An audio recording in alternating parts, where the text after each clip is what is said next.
Hops and Stocks podcast is presented by 100 Spoke Media Group. We encourage our listeners to drink responsibly. Please note, we are not financial advisors. We do not offer or provide financial advice.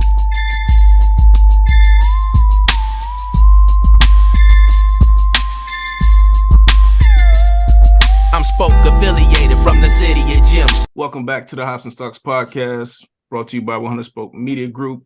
This is episode 67. We got Blast with the card. Yes. We got the full gambit of homeboys. What up? So Yes, world. Doug, Blast, You're lying, right? man, what's happening, everybody? Man, you tell us, man, where were you at? Man, I was in the streets, man, at a location that I will not disclose on the internet at this moment in time. Yeah. Streets is wild. But man, you know, sometimes you just gotta reset and recharge, man. Like my last few weeks with like work and all that just been crazy. You know, I was like, man, I gotta get away and just disconnect for a little bit. I can dig So, it. I can dig it. kind of what I was doing, man. You know what I'm saying? I had perfect attendance on the pod up until that point, man. I'm kind of disappointed, man. Oh, that was the first one you missed? Yeah, I think so. I'm almost positive. That's maybe first or maybe second. I think that was first though. I took Yeah, over. I held it down. I got a chance to listen to some of it with Marlon and whatnot. That was you It a last struggle, week. man. I can appreciate the job you do hosting every week, man. I appreciate it, man. You did well, man. You did good. You got tolls coming at me. He said you did wheel. You did real well. What I say, we ready? Hey, man, that's classic right there. Yeah, y'all definitely kept the comedy going, man. told me- Nothing You less. told me, you said something like, man, let me do my thing. I had to be extra focused that week, man. Like, all right, he normally keeps the conversation moving. Like, I had to be on it, man. I could dig it. We are expecting to have a guest this evening. We shall introduce said guest when he arrives. But we're gonna go ahead and get these beers kicked off, man. B-Dub, what you drinking on, man? Yeah, so let's talk about it, man. Got a new joint. It's called from Mason Ale Works. It's called Even and Immortal. See that can work? Gotcha. That's pretty dope. Yeah, that is. Kind of on some He-Man, Castle Grayskull type Oh, thing. yeah. Well, That'll make a dope t-shirt, man. Sure would, man. My objective when I went to go beer hall over the weekend was to grab something I hadn't before, preferably a different brew house, and this was it. Mason Ale Works, I believe it's out of where my notes at. It's out of San Diego. I don't know it's why kinda I was boozy. thinking Mason, Ohio. It's kind of boozy. It's coming in at 10. This is a hazy IPA New England joint. So you already know what it is. It's going to be fruity. It's going to be citrusy. You see that haze on it. Shout out to the Reds. I mean, it's nothing new. I think I did a New England last week, but this is a triple. It's a triple hazy right here. Got the good orange color on it. Off top, I can taste that steam. I mean, I can taste that 10. It's almost a note. Normally, lagers ain't typically that 10%. I get that to a stout, but this pack a punch off the top. It's good though. It's got a bitterness to it on the back end of it. It's cool, almost kind of like grapefruitish. You know how grapefruit got that kind of like that bitterness to it. It kind of tastes like that, but I like it. It doesn't say the notes on it, but you know, it's citrus, it's fruity, it's passion fruit, you know, the typical hazy. beat up. My bad. I had a call in the middle. What style was that beer? It's a triple IPA. Triple IPA. It's a hazy New England style. Well, Gotcha. hazy is New England, but yeah, I like it, man. This is easy. I want to go in between 4.25 and 4.5, but that's not in our rating scale. So I'm gonna have to go. I'm gonna go 4.25. Probably go up But yeah, I like it. It's got a mosaic and citra hops in it. If you're big into hops, yeah, I like this. Dope can work. This is Mason Ale Works out of I forgot that fast. I think you said San Diego. San Diego, that's what it is. Okay. Shout Yeah, I was out- curious. Is Mason like Mason around here? That's what I thought when he first said it. I was like, man, are they out of Cincinnati? It's funny because my honey hole normally caters to local breweries, but they'll have a section where they'll get some out of state joints. But yeah, I like this hazy triple IPA, even in Immortal, easy 4.25. What you got there, Blast? All right, I'm gonna stay on the West Coast with you, buddy. I'm coming to you live from Fairfield, California. Heretic Brewing, I think is how you say this. Shallow Grave. It is a porter. Y'all know porters are a little bit controversial on the show, but my HH gave it a good rating, so I'm willing to try it. They said that they sell out of this stuff pretty quickly, so I figured I'd give it a shot. There's no notes on the can. It just says a rich, smooth porter, and it's 7% on the ALC. I'll give you a look at the can here. Shallow Grave. I don't know. Yeah, you can see the little dude in the shadows or whatever. Oh, that's dope. Yeah. I got to say, the pour is lovely. I've been poured up, I don't know, maybe 10, 15 minutes. You definitely got a nice little head on the joint. Smells right. Nice and dark. That's clip worthy. Yeah, I heard it. Definitely getting that roasted coffee. It's a little bitter, but it ain't bad. I mean, it's got a little taste for a porter. Normally our beef with porters is that they just kind of come in bland or whatever. The roasted note's a little overpowering, but maybe they did that to kind of make up for a lot of times what you find is the lack of flavor in a porter. So yeah, I enjoy it.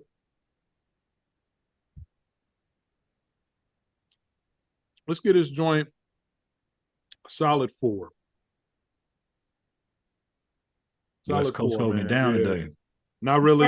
Starting to feel like the four is becoming the 375, man. Nah, man, you can't throw a 4 out there and just be willy nilly. Yeah, that's a dangerous number to throw out, man. I don't know, man. So what are you saying? 4 is safe? I did go 375 last week though. Oh, you ished on it, didn't you? Yeah, I low key did. It wasn't horrible. It got better as the night went on, but I don't know if it got 4 better.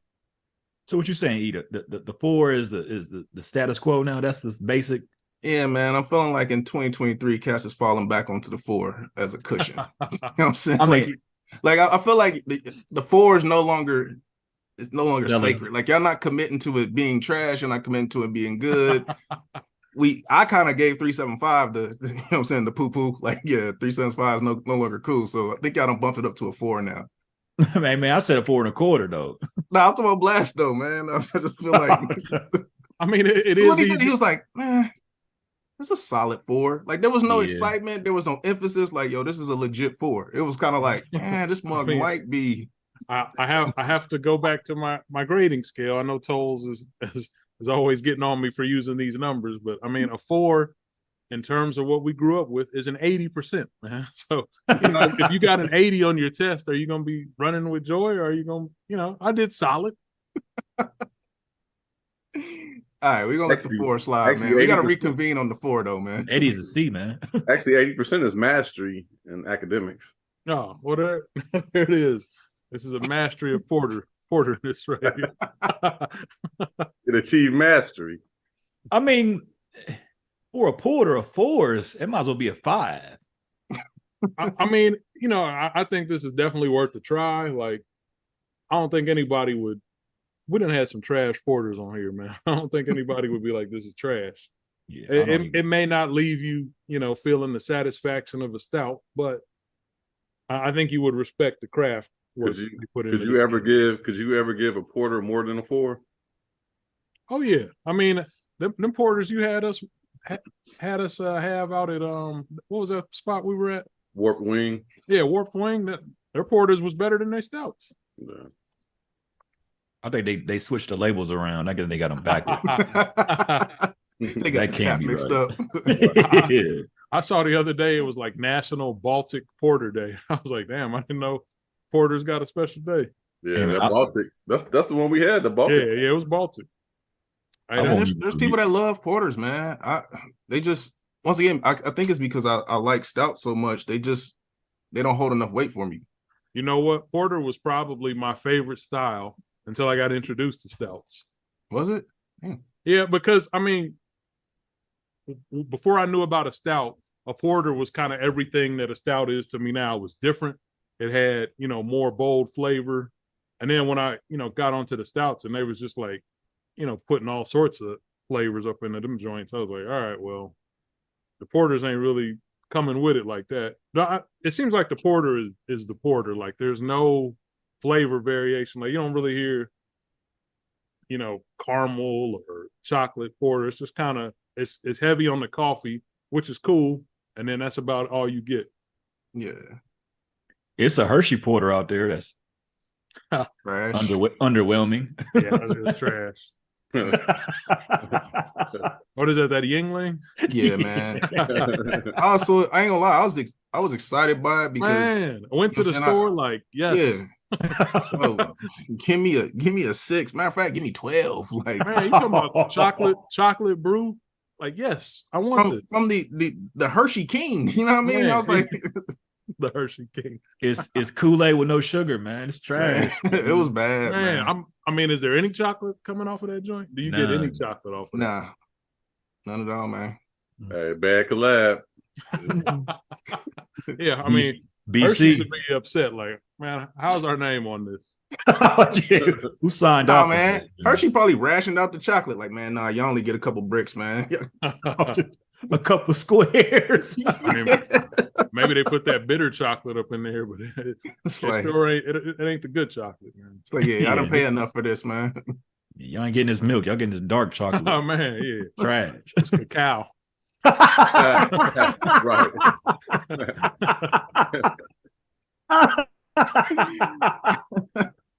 Giving them the basic chocolate. Sliding on over to Doug, man. What you got, man? Well, this evening, Founders. What's that? Grand Rapids, Michigan. Oh yeah. Yeah. This is a highball drifter with you know what has to happen. With orange peel, orange extract, All right. and cherry. He said, all right. It's, Man, that was so ale- funny last week. It's ale aged and bourbon barrels. It's 11%. I don't think I've seen that one. Is that new? Last brought it over. Okay. Yeah, for It the seemed Osage like game. Founders have a distinct bottle. I don't know if it's different from the others, but it's you can tell a Founders bottle, man. Hey, Blast, what's that beer that you left like 6 in my fridge, man? You was trying to get rid of them or something? I don't know what kind was it. Well, we'll talk about it later. I don't know if you was trying to like just overhaul your stuff onto my refrigerator or not. No, I normally don't leave 6, man. That's a You lot left to a leave. lot. I mean, the nose is good, the color's good, Oh yeah, that looks real good. has a coating. It's an ale. Pretty No. high powered too, right? That's what ales.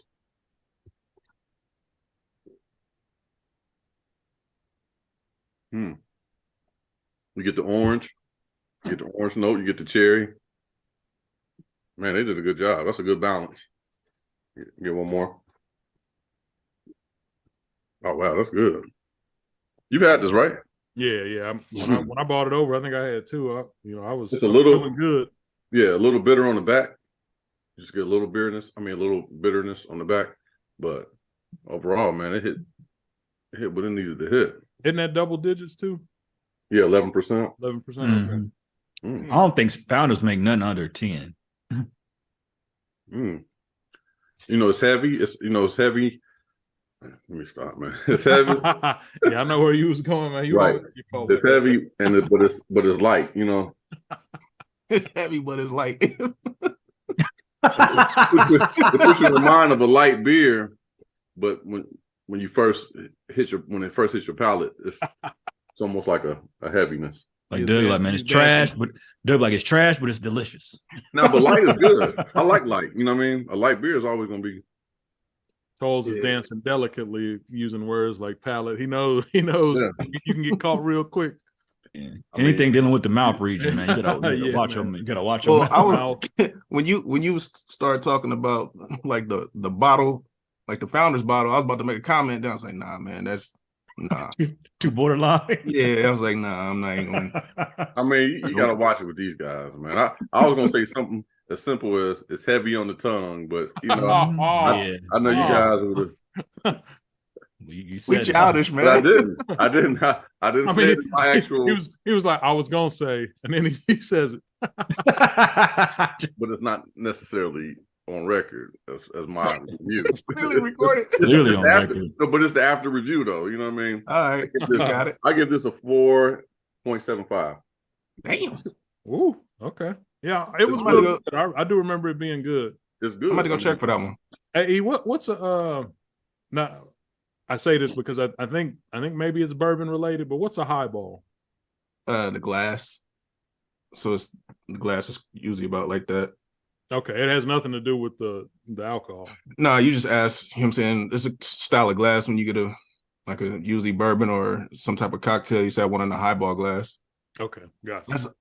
That's the only way I've ever referenced it. I don't know if somebody's made a drink. Because when you start giving the notes, I thought it was gonna maybe be like old fashioned inspired. When you said orange off top, I was like, I wonder if it's kind of like old fashioned or a Manhattan.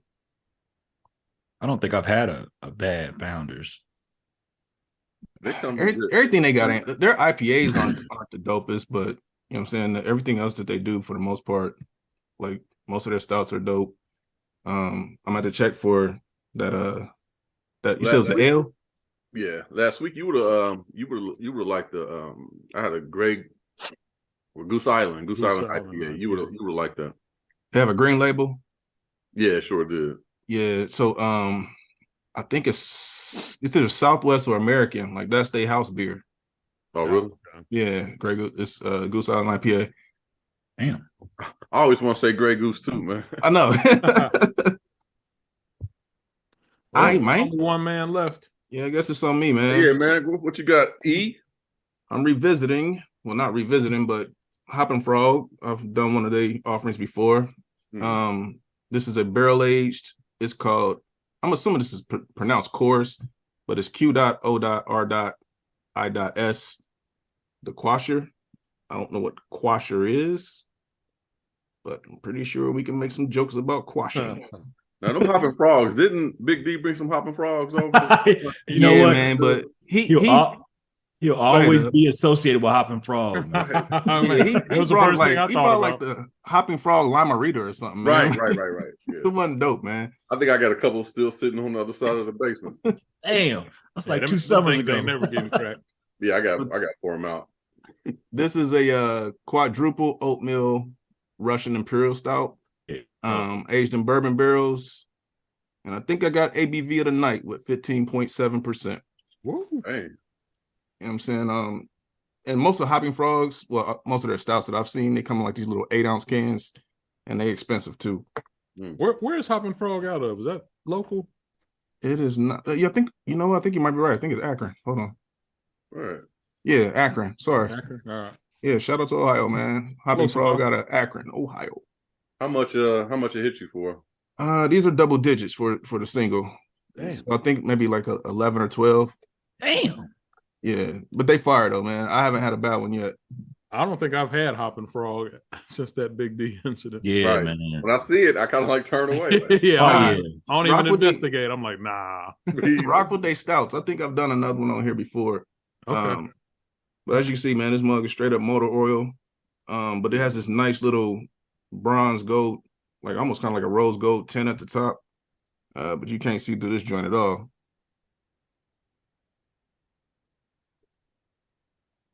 Oh yeah, that's dope. Yeah, you're getting man,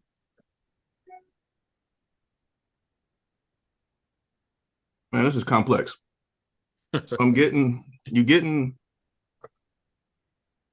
like all the notes ain't hitting at the same time. It's like as you drinking, like they coming alive. So on the nose, you get chocolate, you get coffee. On that mouthfeel, you're getting like man, this guy. I mean, you said You it. getting on the mouth? I hear you. You getting hold on. He said, "Hold on, let me get more of that." Yeah, yes. I mean, it's some more of that. Yeah, You have to check the mouthfeel again. Yeah, it's like you're getting like dark cherries, a nice roasted coffee note, dark chocolate, and then on the back end is more or less like it might be a little off-putting to some people. It's kind of almost like burnt popcorn a little bit. Like it's a really distinct like burnt flavor on the finish. But this is complex. That's an interesting note right there. Burnt popcorn. Yeah, it's like the note that it leaves is like burnt popcorn, but it's not like that note doesn't carry through the entire experience. Like it's like really, really layered, but it's just that last aftertaste is like burnt popcorn. So that might be off-putting to some. This is different, man. I don't have nothing to compare it to see if they nailed whatever they was trying to nail. They didn't list the notes. No, I don't list the notes. I checked on Untapped and I didn't see any notes on it. But for me, this joint's a 5, man. Whoa. Wow. Yeah, like it's heavy, so you probably would only want to drink one of these. And also at the price point, you probably don't want to sit around crushing, you know what I'm saying, $10 cans of beer. It's definitely not sessionable. Nah, it's definitely not sessionable, man. But yeah, this joint is dope, man. I'll try to I remember where I got it from. I'll try to grab some, and the next time we link up, we can split them. That sounds good, man. That's what's missing on these cans nowadays, man. The notes ain't printed on the cans. It's kind of a way to leave you some leeway, for your drink to be interpreted. If you don't put no notes on it, it's kind of like it's up to you to say what it tastes like. Man, I think what it was, they heard the pod and they realized that okay, these cats is judging us based off these notes. Yeah, we gotta know what to judge you on. True. Yeah, we got whatever the can says, we grade you accordingly. Right now we grading you on artwork. You know what I'm saying? Yeah, that wins dope art of the night, man. That's exactly what got me to buy it. Do you ever kind of like after you get like when you belch, you get more notes? Yeah, because it's mixed with the food in your stomach, man. Right. So it's like I just belched, man, and I got like a little hint of cherry in my belch. They like Bert. Is that taco? It got like a little taco note, man. What was that? You said that was a stout? Yeah, so this is a quadruple oatmeal Russian Imperial Stout. That's a great name right there. Yeah, from the notes, man, it sounds like some type of Valentine inspired beer. But the cherries, you said, the dark chocolate. You're right, because you got more than Founders told. Now that you say that, that's almost damn exactly what it tastes like. Them little chocolate cherries that be coming in the little Valentine hearts. Right. Mm-hmm. And I actually don't even like those, but it tastes good in a beer. What'd you say, Blast? You got any more of them highballs that I left? Yeah, this is fire, man. I might have to go up to a 4.5. Yeah, Blast like, yo, I want one of those back. Nah, I don't think you're gonna be able to find them. Are they old? It was around the O State game when I got them. Okay. Yeah, man. Even in Immortal, this is a 4.5. 4.5. 4.5. We got a 4.5, a 5, a solid 4, and a 4.75. Good night. Good night, man. Good night. So it's been communicated that we will not be having a guest tonight. You know what I'm saying? So it's just us and our freestyles. Freestyles. I would like to revisit the conversation we had pre-pod. Okay. I'm actually a little scared because I know we was talking about I know one conversation we probably shouldn't revisit. But why we should be pushing the envelope, man. We shouldn't be scared to discuss these topics, man. It's in the news. Okay, let's go. Well, I know there's been some gun violence in the news. Oh yeah, the Asian guy who Out in I think it was California, right? I think that California had 3 in 3 days, if I'm not mistaken. Wow. I wasn't really connected to social media or the television, so I only caught the incident with the Asian guy. Well, actually, I guess there was another incident of somebody killed some people at some dance halls or something like that. okay, so it must be like a few of them. Then is it 2 Yeah. Asian guys?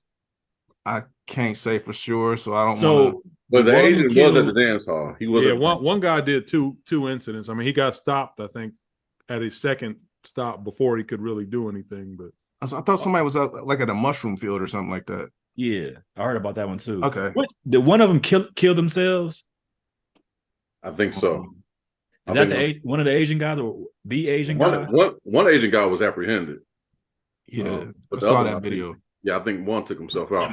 But I mean, not really knowing the details, man. The one thing we do know is there's been, according to the news, there's been 38 mass shootings so far this year. in January, Man, That's been reported. but let me just because to me that's the flaw in media reporting, is that they categorize a mass shooting as 4 or more. You know what I mean? So, but they're to me they're trying to tie it all in together to these sensational mass shootings, like these ones where people are going into malls and people are going into in stores and schools and things like that. And I think that's a false narrative, because a lot of these mass shootings where it's 4 or more people is just sheer gang violence. You know what I'm saying? Or just people not liking each other. It's like, if you go down a block and you see your ops, and that's considered a mass shooting, but that they're not, like, they throw that number out of 38. But if it's that, and I'm not minimizing death or cartilage or anything like that. But what I'm saying is, if you're going to stand on that number of 38, then show me all 38 mass shootings every time it happens. You know what I'm saying? Just don't pick and choose like, oh, this one's great. Not great, but this one's the one because it was in a mall. Well, nah, show me the ops that got hit on the block. Show me, you know what I'm saying, the family members. Like, you can't lump everything into one if you're not going to show it. I got you. Yeah, I feel similar. Yeah, I'm with you. It's just kind of like what you said. Is grouping everything together, and I mean, maybe it should be grouped together. I'm not sure, but I do tend to look at different events as a different type of a shooting. When I think of mass shooting, like you said, I think of the mall incidents or I don't know, somebody's at a concert or something like that, and someone just goes off or whatever. But you're right, we don't tend to look at 4 guys getting shot on the street the same way as we look at what you see on the nightly news. Well, I mean, they have to come up with some sort of standard for a mass shooting. So if their standard is 3 or more, 4 or more, then they qualify.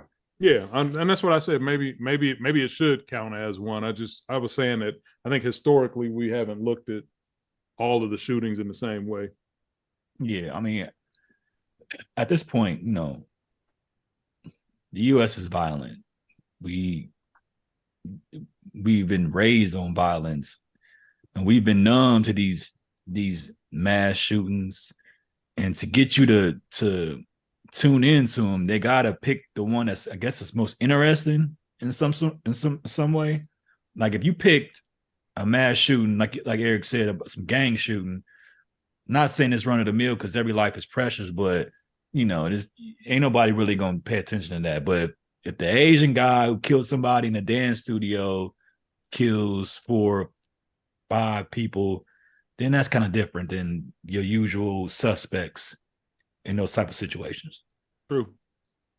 To me, I think there's a distinct difference in that when you look at gang violence, like, obviously there's a lot of times there's loss of innocent life. Yeah. But a lot of times in those quote unquote shootings, like, people chose to be in that lifestyle.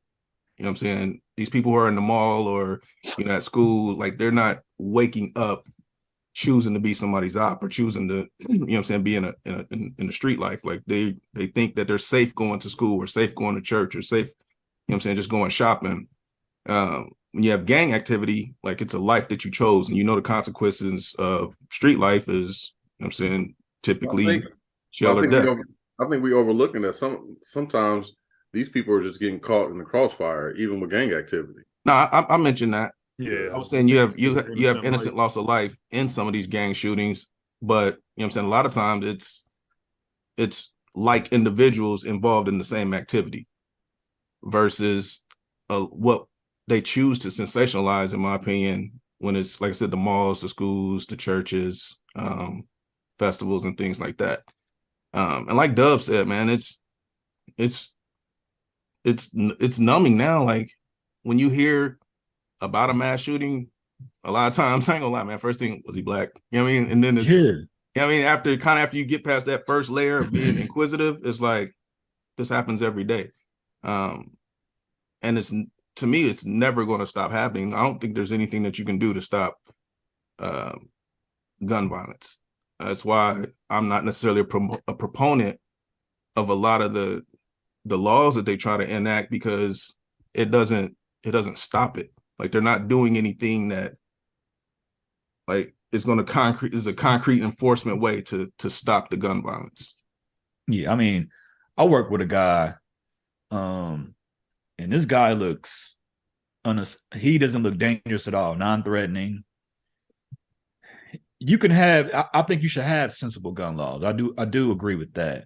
But if you ban assault weapons, this guy that I'm talking about in particular, he makes his own guns. He makes his own bullets. He's a one-stop shop. It don't matter if you I mean, you can ban them all you want. All it's going to do is make those weapons go underground. That's all you're going to do. They already make their own guns anyway. You can literally 3D print guns, man. Yeah. You can order, they call it 80%. I know they were trying to pass legislation actually outlawing 80%. So what it is basically an upper and a lower, and the gun is 80% complete. You don't have to register it. It doesn't have to be shipped to an FFL. And all you got to do is just buy the other 20% in parts, put it together, and now you have a fully functional, AR-15. I've seen Glocks where you can buy, the pieces to it and actually put it together. But I mean, now you're at the point where you can, like I said, 3D print a gun. Like you're never gonna stop it. Well, what's interesting, the two incidents that happened in California has the most stringent gun laws in the country. So you can't have a magazine over 10 rounds in California. The AR-15 cannot have it has this modified stock that's like a California compliant stock. It's actually pretty crazy looking. But as you notice, a lot of the gun violence are in places, and man, I'm for fear of sounding like I'm extreme right or something like that, because I'm not. I'm literally smack dead in the middle. But a lot of the places where you have these gun laws, it's where a lot of the violence is happening. Because why? Because when people want to break the law, they're going to break the law. They don't care about your magazine capacity. They don't care about this particular gun is outlawed here. When people want to do dumb stuff, they find ways to do dumb stuff. I mean, all the way down to renting U-Haul trucks to run people over. And this, once again, man, United States was built on violence. It's promoted. That's what we know, man. It's promoted. It's sensationalized. When you look at your blockbuster films, I'm pretty sure all your top ranking movies have some type of violent component to it. It's got to have violence. It's got to have sex in it. Yeah. When you look at our sports, we're attracted to, UFC, boxing, football, hockey, like things where violence takes place in the confines of, a stadium, a field, or a ring. So I mean, it's sad. Like I said, you never want to feel numb to loss of human life. Well, speaking of violence, man, I kind of like switch over to police violence. And I was shocked of the last That Memphis story. Yeah, rest in peace. I think his name was Nichols. Mr. Nichols passed away from a beating, a police beating for 3 minutes. And, you know, we instantly, as African Americans, man, we're ready to probably go riot because it was white cops beating up on a black man. But these were 5 African Americans Yeah. that were involved in this heinous, violent beating of a black man. Now, I don't know the details, but, you know, how many details do you need to have to? Somebody look, I can look them up, or Dub, if you know, because I don't know the complete story other than what y'all told me on the pod. I think he was fleeing because it was reckless driving, and I think he tried to run. And once they caught up to him, that's when the beating ensued. Okay. And he didn't die on Rodney King, but with black cops. He didn't die on the scene. He died in the hospital, but his dad was able to take pictures when he was still alive, and his face was swollen. It doesn't matter what he did. It's not a death sentence. No, it's not. It was. I don't think the police have I mean, you would think that 5 African Americans would have a conscience when they're beating up on this guy, but I think it's just a culture now where you have some police who just feel like they're either above the law or they're not trained properly, or I think you can go through the police academy quicker than you can to get your barber's license, man. I think it takes longer to get your barber's license than it is to be a police officer.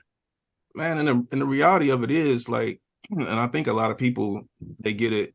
A lot of people who ain't us, they get it confused when they hear us say, I don't want to give an opinion, but when we voice our opinion on the police, you don't never hear of us say, you know what I'm saying, insert race cop. It's the whole organization. It's the whole fraternal organization. Like, I don't exempt the Asian cop from the black cop, from the white cop, from the Mexican cop. It's the entire organization. You know what I mean? So when I give an opinion, and I feel like most of us, when we give an opinion, we're not singling out one particular race of cop. We're singling out the entire organization, saying, yo, some shit got to change, man. Like, it's. And you know what? The problem is they're corrupt from top down. It's not like it's you know how it is when we were in school, when your teacher's not there and the sub comes in, you act a fool. It's not that kind of situation. It's not like the subordinates are acting crazy and the lieutenant or whatever, the captain is just high and mighty. It's not like that. It's like they're corrupt from top down. I was watching I think it's on Netflix or might be HBO Max. We Run This City, Baltimore. That was dope. And how corrupt that issue is, man. That was a really good watch. Yeah, it is. And it is basically a play off The Wire. So a lot of those characters are from The Wire. It's just, I don't know how you can police. I don't know how many are in law enforcement in the United States, but how can you police that organization? Like everybody always says, police is the biggest gangs in America, man. How you gonna police that? Well, I mean, robbing drug dealers. They're supposed to have body cams. There's supposed to be some transparency, and it still don't matter. And when that body cam, I didn't watch it, but they said it was hard to watch. So our prayers and thoughts go out to the family of Mr. Nichols, man. Yeah, and just in Ohio, a young lady went to McDonald's. I know y'all probably heard about the story. She went to McDonald's. McDonald's messed up her order. Yeah, and she went in there to talk to the manager or whatever about how they messed up her order. Some words were exchanged and the police was called. And this is over some cheese, some 30-cent cheese. 30-cent cheese. So, she leaves because I guess they called the police. So she went outside to wait for the police officers. The police officers came in, asked her what's going on. She explained her story and she's explaining what was going on. And they asked her for her ID. And she was saying that I guess she was denying them. She didn't want to give up her identification because she had did nothing wrong. I guess she was trespassed, but she had purchased something. She had her receipt and everything. How can you trespass somebody who's patronizing your establishment? but they tried to handcuff her, and while they were trying to handcuff her, they punched her in the face. Damn. I think it was multiple times, if I'm not multiple mistaken. times. Yeah. I think I've seen that. Yeah. So in this situation, and this was a captain. This wasn't no capo. This was a captain who punched her in the face. He punched her in the face several times. I guess I don't think he broke any bones or whatever, but his situation is he's on camera assaulting this young lady, and he gets off with paid administrative leave. Well, you'll find that they'll probably say that in their training, if someone's resisting arrest, they can give those blows to the head. Right. So the captain got on TV because this is Butler County. If you know anything about the Cincinnati area, Right. Butler County is sus. So Man. captain got on there and he explained, and they was peppering him with questions about that, and they're trained to hit soft spots in the body. So when he went to the face, closed fist, it goes against their training. Does it? Okay. Yeah.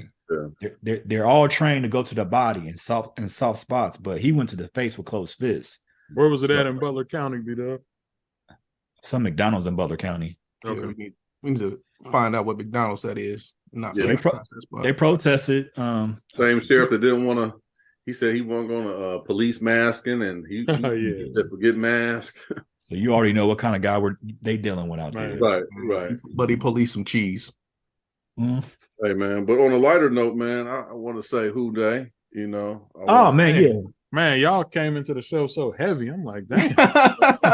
Blast over there like, hey man, can we talk sport? Something. Hey, congratulations to the Eagles. I know you are. We got Eagles. We got Doug, Eagles. since you're a diehard Bengals fan, can you pinpoint the year that they turned the corner? Like, when did they turn the corner? Well, it was always, when Montez was there, when they couldn't win against Pittsburgh, that playoff, you would think that's when we turned the corner, but we didn't, because we didn't get the win. I'm thinking we turned the corner last year. It had to be. Last year, right? Once we got our playoff win. So yeah, I don't think we turned the corner with Marvin. I don't think we turned the corner with Ocho Cinco. I mean, it was the same old. I mean, we were getting wins, but they weren't. They were 8-8 every year. Yeah, they weren't. That's not. But facts. That's not facts. No, they weren't 8-8. No, with Marvin, they won the division several times. They won the division, but they winning you don't win the division at 8-8 most of the time. I'm not saying they were 8-8. I know they were better than 8-8, but still, a division versus going to the playoffs, I mean, that's a different standard. Well, I mean, if you win the division, you are in the playoffs. But they weren't winning no playoff games, I don't believe. Yeah, true. I just think cats get that Marvin era so twisted. If you go to the eras before that, before Marvin, there was no playoffs. Well, they went to Super Bowl before. Yeah, well, you're talking Sam Weiss, but then there was like 3 or 4 coaches between Sam Weiss and Marvin. After Sam Weiss, there was no playoff activity, and then Marvin gives playoff activity probably half of his tenure. They didn't win a game in the playoffs. That may be your standard for turning. I didn't say that. I just said that people revisit the Marvin era twisted. I'm not saying that it was a great era. Marvin. I appreciate Marvin. Let's hold on. Because for a long time, they was only going 8-8 with like John Kitna. I'm gonna give y'all facts. Marvin Lewis, Bengals record. He coached for 16 years. He was 131, 122, and 3. That's pretty close to 500. How many times did he win the division? Twice, I think. I was just looking for the record. And how many times did the coaches before him and between him and Sam Weiss, how many division titles did they win? 0. I can give you that answer.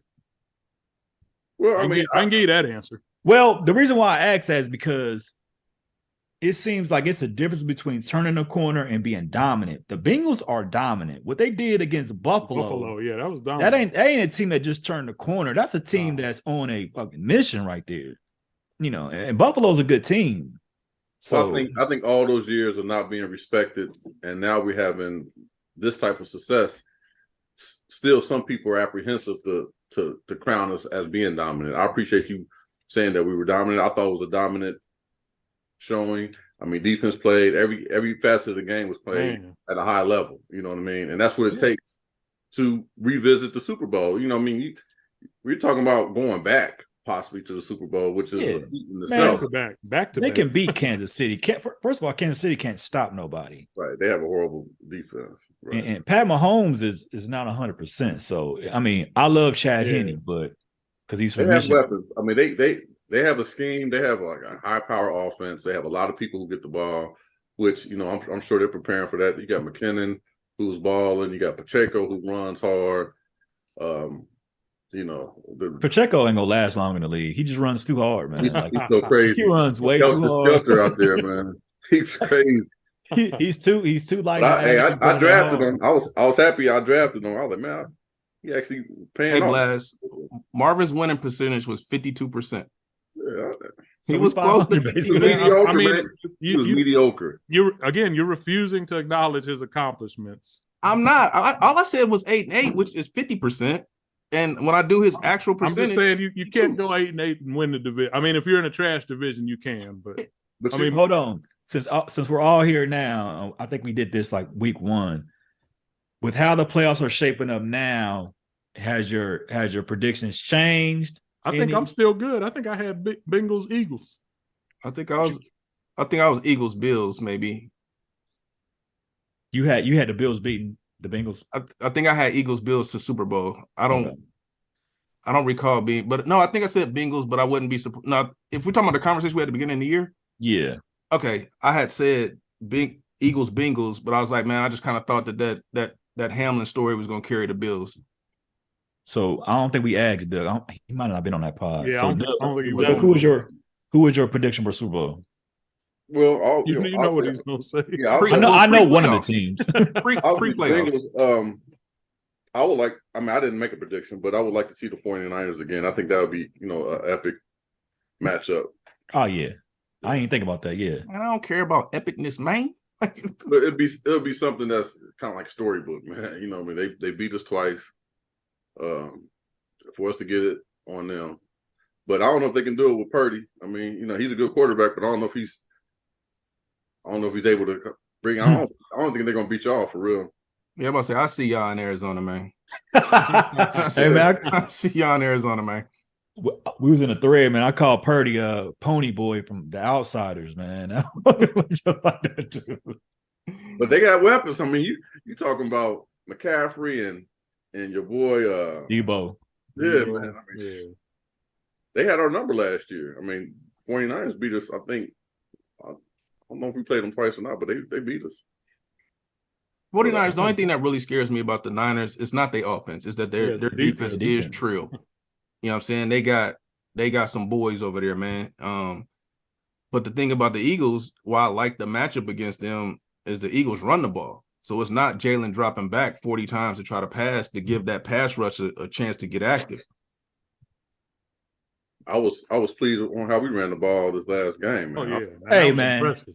Mixon don't ever run like that in fantasy for me, man. Man, they had the advantage in the snow, though, man, because everybody was slipping and slide. I watched it, and I'm not taking nothing from the Bengals. I root for the Bengals, obviously. Yeah, you are. Yeah, I'm not taking nothing away from them, but I'm thinking a lot of them runs. A man named Bob said, if you start the sentence with, I'm not trying to, you are.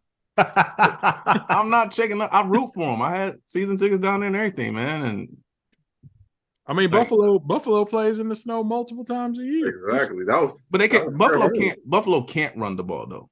Like there's not something they can do. I think Josh Allen, if I'm not mistaken, is their leading rusher. They were calling this guy Superman. They said he was gonna have to use his rusher. Yeah, that's Superman. Yeah, Tony Romo was. No, I like Burrow better, man. I think it's arguably the best two quarterbacks in the league is Mahomes and Burrow. I think Burrow's the most polished, prototypical quarterback. But some of the stuff I've seen Pat Mahomes do, I've never seen done in life. I think the Bills missed one component, which is a quarterback tight end match. I mean, tandem, because every good team, like our tight ends are stepping up. You got, Kelsey. I mean, it's kind of hard to stop a good quarterback tight end. Billy has Goddard. I mean, so it's like that's scary. You know, I'm glad we got some tight ends. But you know what nobody talks about, man, is last year and definitely this year, the Bengals defense won that game, man. Yeah, right. They had Josh Allen running for his life. I mean, like you said, Tony Romo was begging for dude to turn into Superman, and it wasn't happening. Any and they couldn't get it to Diggs. You know what I mean? Any comments on Prescott? Nah. Yeah. Hey, well, he was spot on. He was spot on about his comments about Prescott. Yeah, my take was appropriate. Yeah. It just came out as a clip on Instagram. And what would your take? Appropriate take. And what was that take? Hey man, if you want to know what that take was, go listen to episode 65. Yeah, that's y'all's homework, man. Go binge 60 episodes. binge them joints. I mean, there was a couple of people doubling down with you. Somebody said, I know they said it was on fire. I'm thinking like, yo, that's typically when you need to go to the clinic. But yeah, shout out to Cup because he said that something was on fire, and then some young lady that said she doesn't mind riding, the DAK. Beat up didn't even want to say the word. I'm not trying to make that clip. Yeah, he ain't trying to get caught up. Whenever I was watching like Sports Center or like Get Up or whoever said Dak Prescott, they were clear. Like you had to say his last name. I think Rex Ryan, he did a good job. Like, man, when it comes to Dak Prescott, I mean, he kept the Prescott, but when you stop at the Dak, man, you stop at the Dak. When you stop at the Dak, right there. Hey man, I know if you keep talking, it's gonna come out. It's just gonna naturally come out, man. Hey man, I was driving this cat on I think it was Saturday, and he had his Cowboys gear on, and he was like, man, I wish we had Joe Burrow. He's like, don't get me wrong, I love Dak. It took everything for me to hold that in, man. Right. I was driving like, Hey man, I know Doug got to get up out of here, man. I just one more thing about this brew. As this comes up, and I've had it open since about an hour and a half now. That burnt popcorn note that I was saying, like that mellows out significantly if you leave it out. But like, once again, I'm down to the bottom, and it's been open for about an hour and a half. But that note kind of fades away. So this is still a 5. I'm gonna have to get y'all one of these, man. Hey, man, don't let me stop the conversation, man. I gotta make haste. So, are we signing off or? Sean, want to do a hand wrap? Yeah, this whatever, man. We can wrap, man. Hey, once again, we want to thank y'all for joining. You know what I'm saying? Who they fly, Eagles fly. You know what I'm saying? Hopefully next week when we podding, we talking about the Super Bowl. Oh man, yeah, man. What the hell? That's some bear shit right there. Bear down. So we'll holler at y'all, man. Number one pick. We out. Number one pick Bears. Get it. No, we trade down. Shell of a man if we ever depart from our heart to I'm riding with you. I'm riding with you.